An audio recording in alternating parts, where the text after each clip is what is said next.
Vamos a ver en este vídeo los aspectos teóricos relacionados en cómo calcular el ángulo que forman una recta y un plano.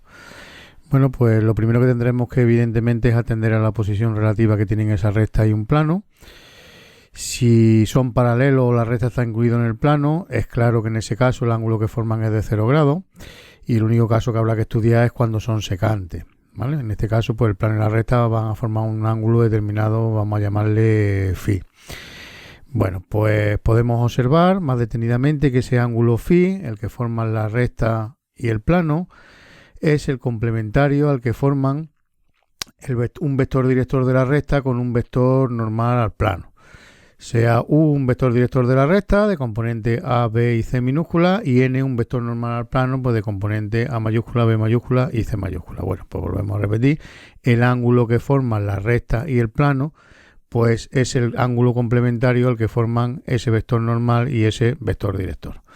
Bueno, pues por lo tanto vamos a tener, sabemos que el seno y el coseno de dos ángulos complementarios coinciden, pues el seno del ángulo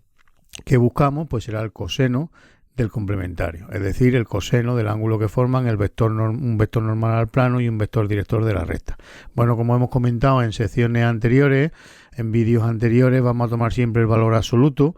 ¿vale? Para que de verdad el ángulo que estemos calculando pues sea el menor formado por esos vectores, así que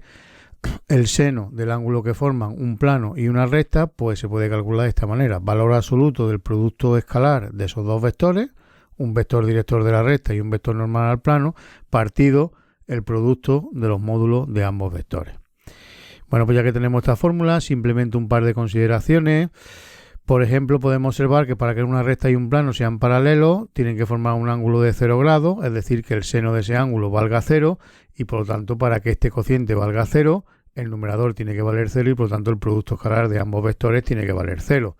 Producto escalar de ambos vectores, pues sabemos que su regla operativa es multiplicar componente a componente cada una de las vectores y sumar cada una de las componentes de esos vectores y sumarlo, así que A minúscula por A mayúscula más B minúscula por B mayúscula más C minúscula por C mayúscula tiene que valer 0, regla muy operativa para ver que una recta y un plano son paralelos, y de forma totalmente análoga, para que una recta y un plano sean perpendiculares, pues ese vector director de la recta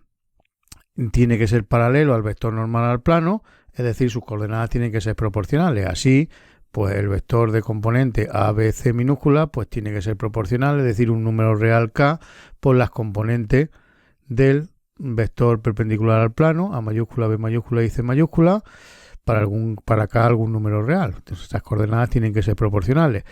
Esto es más operativo, si ninguna de las componentes de estos dos vectores es nula, pues se tiene que verificar que A partido A mayúscula tiene que ser lo mismo que B partido B mayúscula, lo mismo que C partido C mayúscula, ¿vale? Observemos que con esta regla, siempre que ninguno de ellos sea 0, y con esta regla de aquí, pues es fácil comprobar, muy operativo, que un plano y una recta son o paralelos o perpendiculares. Bueno, siempre decimos lo mismo, lo mejor es ver unos cuantos ejercicios resueltos